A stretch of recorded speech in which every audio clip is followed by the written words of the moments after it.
Assalamualaikum warahmatullahi wabarakatuh. Bismillah, alhamdulillah, wassalatu wassalamu ala rasulillah wa ala alihi wa sahbihi wa man amma ba'du. Para mahasiswa sekalian, pertama mari kita panjatkan puji dan syukur kepada Allah Subhanahu wa taala. Alhamdulillah, walaupun dalam kondisi pandemi Covid-19 kita bisa melakukan kegiatan perkuliahan. Termasuk juga materi yang diminta oleh Fakultas Syariah terkait dengan pembekalan praktikum KUA kecamatan yang tentunya menjadi bagian mendasar dalam rangka untuk memberikan beberapa hal-hal apa yang harus dilakukan oleh seorang mahasiswa pada saatnya nanti terjun ke lapangan. Selanjutnya selawat dan salam tidak lupa diaturkan kepada junjungan kita Nabi besar Muhammad SAW, serta para keluarga, sahabat dan para pengikutnya kelak ila yaumil qiyamah. Amin ya rabbal alamin. Para mahasiswa sekalian, praktikum yang saya sampaikan kali ini tidak jauh berbeda dengan praktikum sebelumnya, karena terkait dengan masalah apa yang harus dilakukan sebagai seorang mahasiswa pada saatnya nanti dia tampil di tingkat kecamatan untuk membantu aparatur atau staf KUA kecamatan. Dan yang paling harus diperhatikan adalah antara yang pertama tentunya kalian harus mengenalkan diri, ya. Perkenalan nama, ya kah, alamat, tempat tanggal lahir. Nah, ini penting sekali. Artinya mengenalkan identitas jati diri sebagai seorang mahasiswa yang tentunya memiliki simbol tersendiri, yakni adalah mahasiswa Institut Agama Islam Darussalam. Nah, artinya di samping identitas juga adalah gaya atau penampilan juga menjadi bagian dalam melegitimasi kerja Anda pada kantor usaha agama itu sendiri. Artinya apa? Pakaian yang bagus, yang sopan, ya kan? Kalau perlu pakai jas alma mater, ya kan? Nah, ini salah satu simbol. Jadi samping mengenalkan diri, penampilan juga perlu sekali. Jadi bagaimana melakukan hal ini dalam rangka untuk memberikan legitimasi kalian bahwa kalian itu siap, mampu. Artinya dari sisi penampilan sudah meyakinkan. Nah, oleh karena itu di samping perkenalan juga adalah penampilan. Kemudian yang kedua yang harus dipahami adalah bahwa berdasarkan Peraturan Menteri Agama Nomor 34 Tahun 2016 itu ada namanya organisasi dan tata kerja KUA kecamatan. Nah, bahwa KUA itu adalah salah satu lembaga Kementerian Agama yang berada di tingkat kecamatan. Jadi kedudukannya itu berdasarkan undang-undang PMA tersebut ada di kecamatan. Jadi KUA itu hanya ada di kecamatan, ya kan. Jadi kedudukannya, ya kan. Nah, maka dari itu ini yang harus dipahami. Nah, sekarang kalau kita mengerti tentang kedudukan KUA di tingkat kecamatan, apa yang dilakukan, ya kan? Tentunya ada tugas dan fungsi atau tupoksi, ya. Apa tugas dan fungsi aparatur di tingkat kecamatan itu? Antaranya adalah melaksanakan pelayanan dan bimbingan masyarakat Islam dalam wilayah kecamatan tersebut.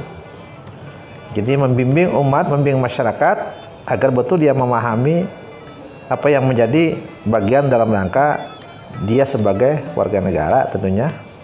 Nah, dalam hal ini KUA memberikan pembinaan hal tersebut. Nanti akan apa ya. Nah, untuk masuk ke situ juga kita harus memahami ada yang namanya uraian tugas, ya. Atau disebut dengan job description, ya kan, rincian pekerjaan. Karena job description itu adalah catatan tulis tentang tugas, tanggung jawab serta kualifikasi yang disyaratkan untuk suatu jabatan atas dasar informasi yang diperoleh dari proses analisis jabatan. Jadi ada sudah petunjuk baku yang diberikan pemerintah yang dituangkan melalui tadi Peraturan Menteri Agama tersebut. Nah, jadi itu menjadi pedoman KUA, kepala maupun staf KUA itu sendiri. Karena dia kalau kepala KUA sebagai decision maker kan dia bisa bekerja, tetapi juga harus ada unsur yang terlibat di dalamnya. Nah, maka dari itu ada yang namanya fungsinya. Apa aja fungsi KUA? Nah, jadi yang harus dipahami. Pertama adalah untuk memberikan pelaksanaan pelayanan, pengawasan, dan pencatatan serta pelaporan nikah maupun rujuk. Jadi orang nikah itu ada mekanisme. Siapa yang melayani? Yang pertama yang melayani adalah petugas atau staf KUA sendiri. Staf KUA, ketika orang datang ke KUA, dia memberikan pelayanan secara ramah, sopan, ya kan. Jadi istilahnya itu dengan menyambut dengan gembira, senang, tidak cemberut, tidak kasar, ya kan. Karena pelayanan itu juga merupakan bagian yang utama, terdepan. Maka ada 3S istilahnya, kan? Sapa, salam, dan senyum, kan itu satu kesatuan biasanya. Nah, jadi keramataman, jadi bukan kita cuek, bukan kita acuh, ya kan. Nah, kita melayani. Apa yang dilayani? Yang ini terkait dengan kehidupan bimbingan masyarakat Islam. Katakanlah kita berbicara masalah nikah, ya kan. Ketika masyarakat datang ke KUA, petugas KUA memberikan pelayanan, mengucapkan selamat datang, apa yang perlu dibantu, ya kan. Anak bapak pian, anak pernikahan kah? Nah kalau anak pernikahan, adakah membawa dokumennya? Oh, aku hendak konsultasi, jadi dulu kan. Nah, kemana aku artinya hendak berkawin ini dulu? Nah, barulah pihak staf tadi menjelaskan. Nah, ketika pian ingin melakukan proses pernikahan, pian minta dulu pengantar surat di RT atau RW untuk meminta keterangan kepada siapa? Pembakal atau lurah, ya kan. Nah, di situ ada mode N1, N2, N3, dan seterusnya. Ada banyak itu macam yang diberikan oleh seorang kepala desa. Dan kepala desa juga tidak serta-merta mengisi sendiri, tapi juga melihat KTP atau kartu keluarga, atau juga surat tanda tamat belajar atau tanda lahir. Karena ada hubungannya dengan masalah umur yang kawin. Ya, karena dalam undang-undang yang lama itu kan laki-laki 19 tahun, bini-bini 16. Tapi itu undang-undang nomor 19 tahun ini kan berubah. Sama, laki-laki bini-bini adalah 19 tahun. Nah, sehingga pembakal dan memberikan itu mesti melihat dulu mana KTP-an juga. Nah, mana ijazah, ada pendukungnya kan. Nah, artinya ingin menyamakan identitas yang dimiliki melalui KTP dengan surat keterangan yang akan diberikan sebagai seorang pemerintah desa, yakni pembakal. Demikian juga anaknya asalnya siapa, abahnya siapa, ya kan? Nah, ini terkait semuanya di situ. Nah, setelah itu nanti barulah pian atau kalian atau si yang mau kawin tadi datang ke kantor urusan agama. Tapi untuk di Kabupaten Banyak ada tambahan lagi, surat keterangan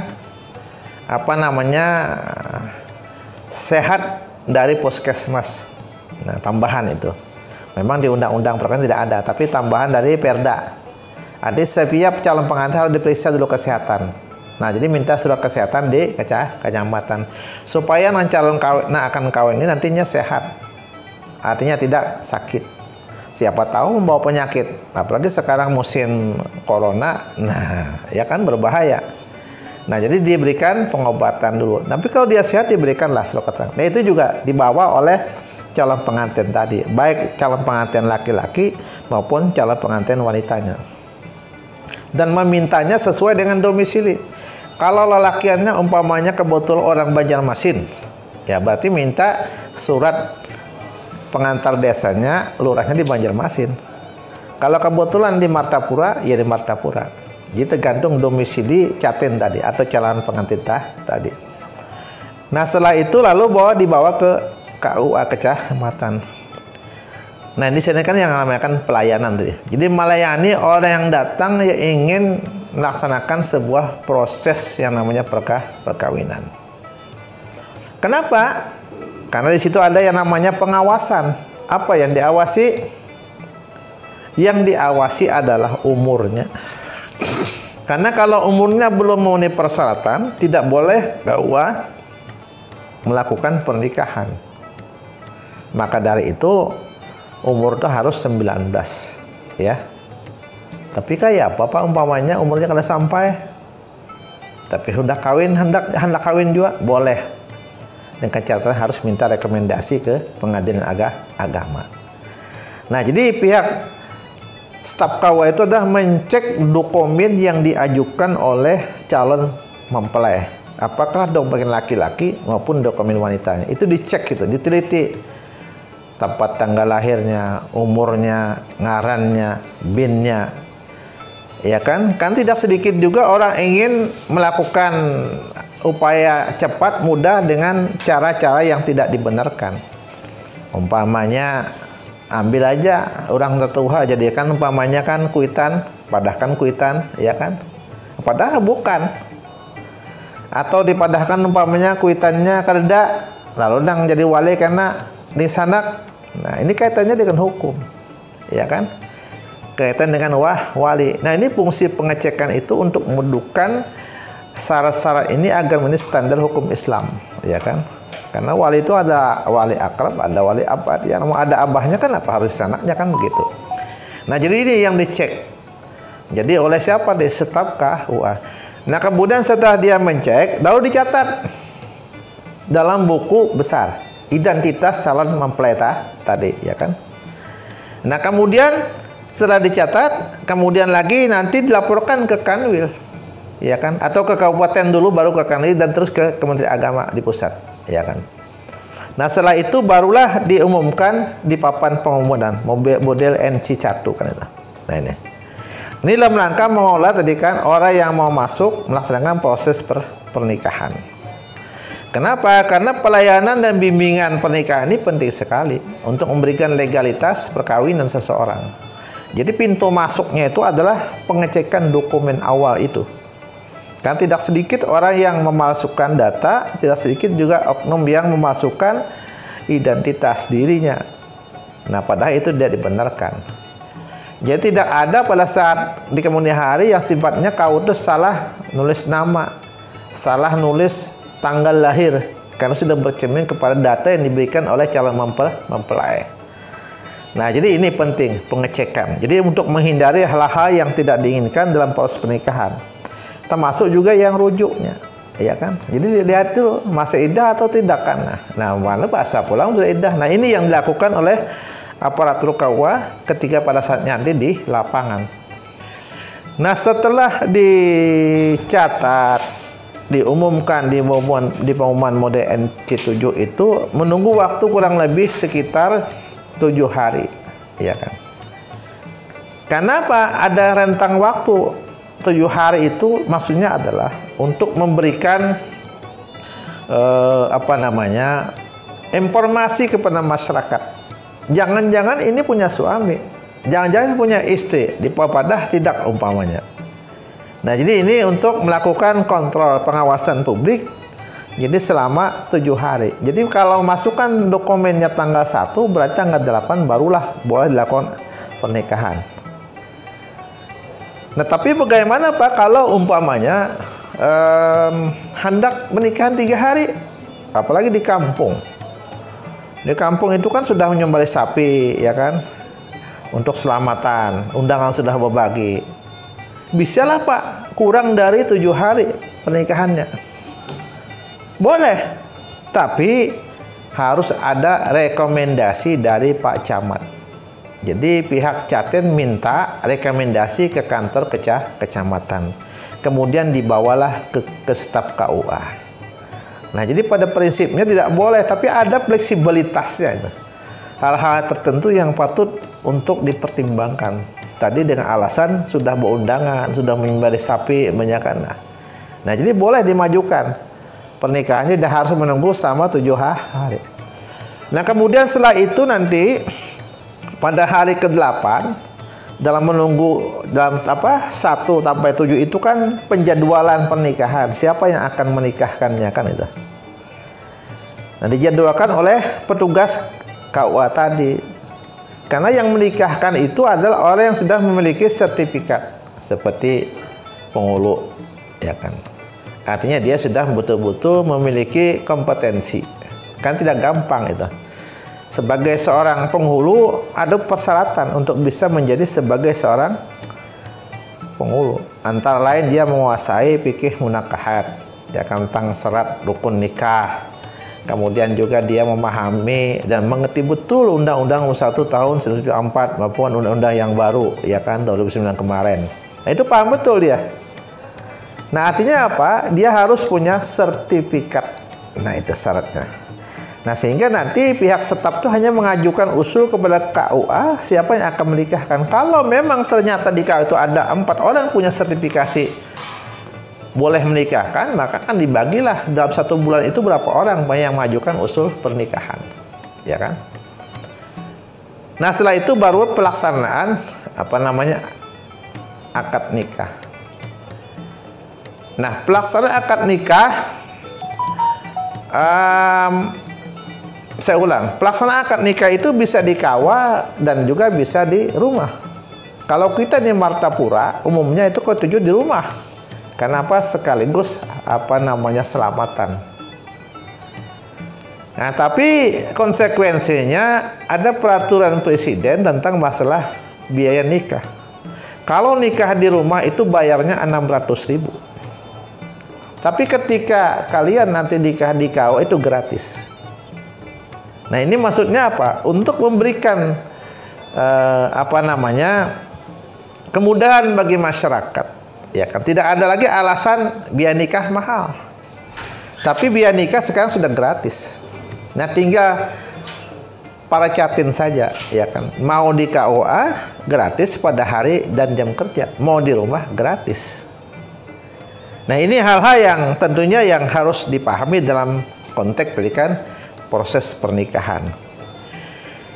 Dalam konteks ini juga ada yang namanya program baru. Ketika kita mendaftar nikah secara offline, kan, datang ke KUA. Tapi ada juga yang online, ada namanya SIMKAH. Jadi bisa kita menginput data di rumah. Kalau Bang kebetulan punya WiFi, ya kan, atau jaringan bagus, ya kan. Ini salah satu kemudahan yang diberikan pemerintah. Jadi mendaftar N1, N2, N3 itu didaftarkan di rumah bisa lewat internet, ya kan. Dan ini juga dilola oleh petugas KUA yang namanya tadi pendaftaran online. Nah, kalau yang awal-awal saya katakan adalah itu namanya offline. Jadi pendaftaran manual. Nah, kenapa? Karena ini memberikan kemudahan di era informasi dan teknologi, ya kan. Jadi bisa saja secara online. Jadi tapi juga harus ada area-area yang spot kah? Nah, hotspot itu. Termasuk juga data-data keagamaan bisa diinput sekarang. Nah, artinya ini di KUA ada juga pola seperti itu. Tapi yang mengoperasionalnya tidak semua orang. Orang yang betul-betul mendapatkan sertifikasi dari Kementerian Agama. Artinya apa? Kalau kita tidak memiliki kompeten itu tidak mungkin diberikan oleh KUA karena akan terganggu data. Nah, jadi orang-orang yang betul-betul memiliki sertifikasi. Nah, tapi kalau memang kita memberikan informasi, ya kan, memberikan bimbingan, ya, tapi yang menginput datanya petugas KUA, alhamdulillah kan masalah kan. Nah, jadi ini artinya apa? Era teknologi sekarang ini juga bahwa kantor urusan agama juga memberdayakan yang namanya layanan ya yang online. Nah, tidak saja offline. Nah, para mahasiswa juga mengerti hal ini. Artinya ada ranah yang memang kewenangan kita praktek, ada ranah yang petugas khusus. Umpamanya saja data porlab di perguruan tinggi kita Darussalam. Itu tidak semua orang bisa memegang itu. Aja petugas khusus. Kenapa? Khawatir kalau orang lain bisa akan menginput data dan bisa kalau tidak pas rusak datanya. Nah, maka dari itu hanya untuk pengembangan wawasan saja. Artinya apa? Bahwa di KUA juga ada yang namanya sistem informasi pernikahan dilakukan secara online. Jadi tidak saja offline, tapi juga online dalam rangka merespon kebijakan-kebijakan yang dilakukan oleh pemerintah terkait dengan kemudahan masyarakat dalam menaikkan pernikahan. Karena dengan nikah itu akan mendapatkan namanya buku nikah, ya kan? Itu adalah sudah pengakuan secara hukum sebagai warga negara yang diberikan pemerintah bahwa ini A dengan B sah secara hukum, ya kan? Jadi ada namanya buku nikah. Bahkan sekarang juga ada namanya kartu nikah. kayak ID card gitu kan. Jadi bukan saja buku nikah tapi ID card ada bahwa ini suami istri. Nah, ini dalam rangka untuk memberikan perlindungan hukum dan hak-hak dia sebagai suami istri. Karena bisa jadi adanya rumah tangga itu percekcokan, pertengkaran, ya kan? Nah, si bini kan bisa menggugat itu. Karena ada buku nikahnya. Iya kan? Atau juga umpamanya kematian, ada bagi warisan. Nah, jadi ini yang dilayani pemerintah itu adalah yang punya akta nikah. Tidak mungkin pemerintah memberikan tanpa itu. Nah, maka dari itu ini adalah perlindungan kita selaku negara yang telah melaksanakan pernikahan di kantor urusan agama. Artinya dia punya mendapatkan perlindungan hukum. Pertama, sah dari hukum fikih menakahat karena memenuhi persyaratan, dan juga sah secara hukum positif. Nah, kenapa? Karena mungkin para mahasiswa juga mendengar ada yang namanya nikah di bawah tangan, ya kan?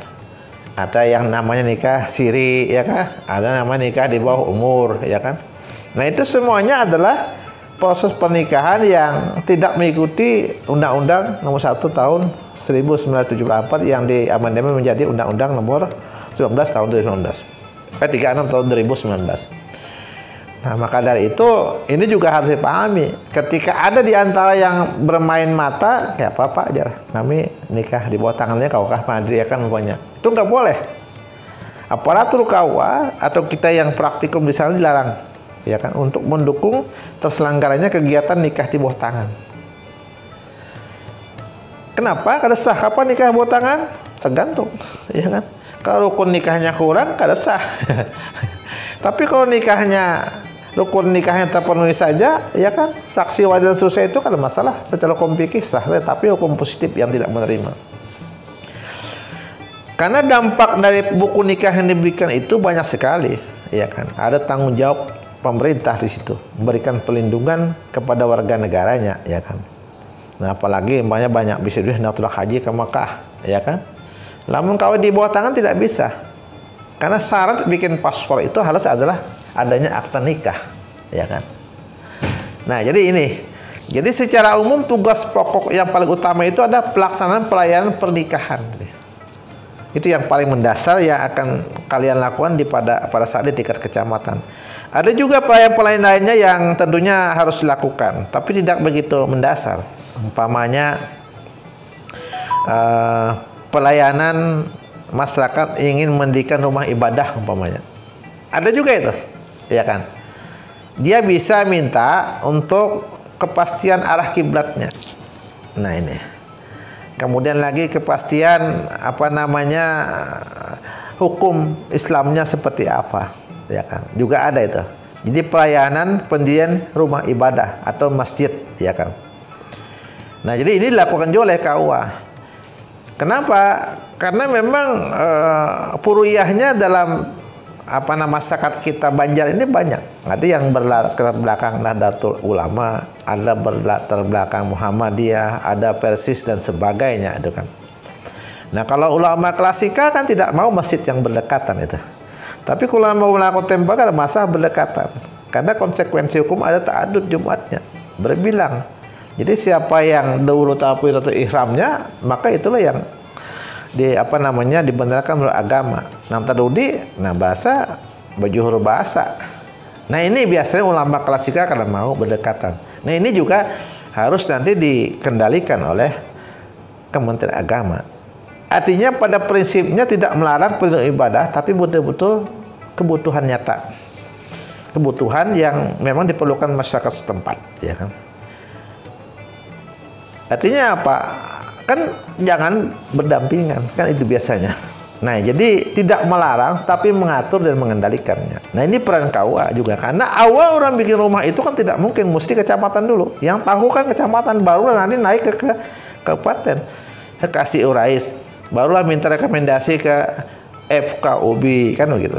Nah, dari pintu masuknya itu di kecamatan, yang tahunya kan kecamatan. Kemudian lagi ada pelayanan yang namanya ini hisab ruyah juga ada.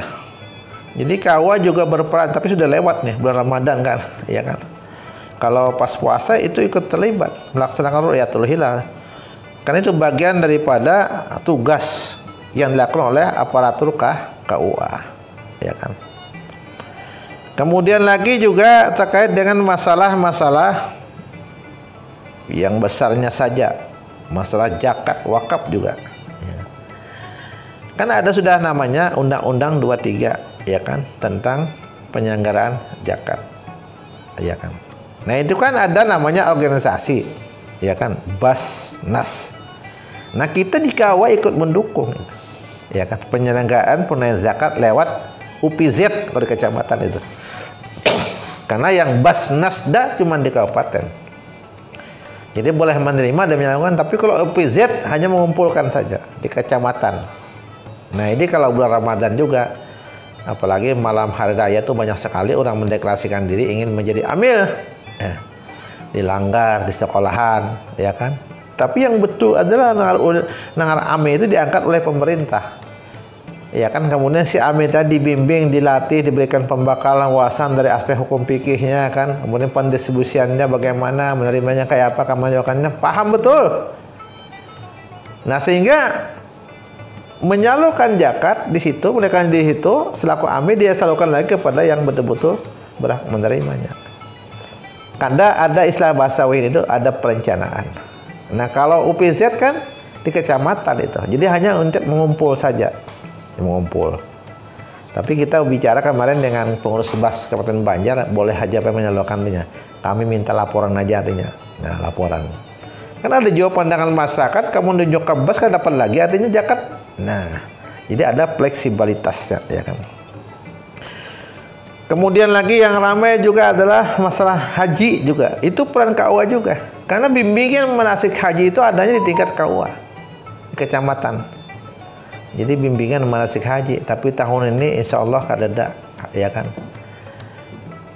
Kenapa? Karena pemerintah kita memberikan kesempatan terkait masalah banyaknya virus corona di luar negeri. Tapi karena bagian daripada tugas kita juga itu adalah peran KUA selaku instruktur bimbingan manasik haji.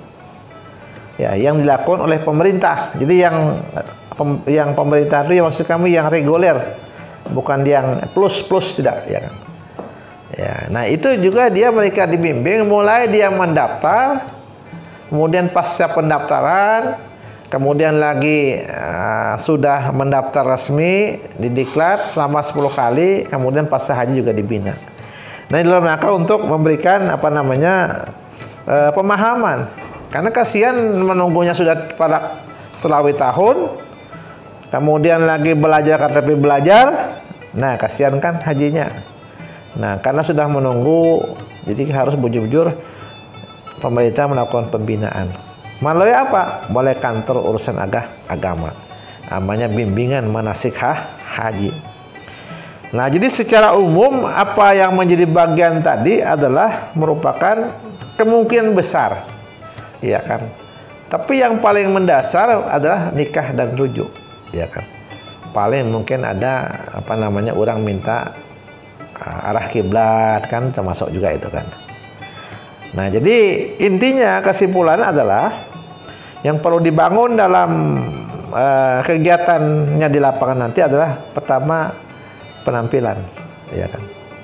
Kemudian penguasaan pekerjaan, ya kan. Nah, kemudian yang berikutnya adalah menjaga nama baik kita, itu yang kita harapkan. Jadi menjaga kelembagaan kita karena putingnya itu udah Darussalam. Nah jadi ini artinya penguasaan materi, penampilan yang baik, ya kan. Kemudian lagi menjaga jati diri kita sebagai mahasiswa Institut Agama Islam Darussalam. Insya Allah sukses, tidak ada masalah kan. Karena yang namanya praktikum ini pengembangan aja. Teori didapat, bagaimana kita mengembangkan di tingkat kecamatan. Nah sehingga betul-betul kita mampu menjabarkannya. Karena tidak sedikit juga tidak ada diajarkan, tapi ada kenyataannya kan begitu. Artinya antara teori dan praktik juga bisa saja tidak ada itu kan. Tapi kemungkinan ada besar itu kan. Karena itu berdasarkan pengalaman, ya kan. Seperti yang saya sampaikan tadi kan, kenapa harus hati-hati mencek? Karena banyak juga oknum yang memalsukan, memakap data tadi kan, memakap umur, memodifikasi ngaran. Bahari itu ngaran dihitung, ngarannya banyak Ahmad. Nah, padahal nang di KTP-nya Ahmadi. Nang bini-bininya Aminah. Padahal ngaran Siti Aminah. Karena hitungan habu dapur itu karena rezekinya ada. Lalu dirubah ngaran, ya kan, karena saya KTP. Nah, sekarang nggak bisa lagi. Kalau dulu kan dikabulkan, sekarang nggak boleh lagi. Kenapa? Karena ada hubungannya dengan identitas di kemudian hari. Pas jadi anggota DPR punya kan lah. Anak KTP, anak lawan nikah lain, adanya lawan duit banyak, ya kan, anak berangkat ke Makkah, ya kan, umrah. Nah, ini juga jadi masalah itu. Nah, tidak pas nama kata itu yang perlu cek nambahkan itu dalam rangka untuk mendudukkan sesuai nama yang sebenarnya. Kenapa yang namanya kawada namanya sumpah jabatan.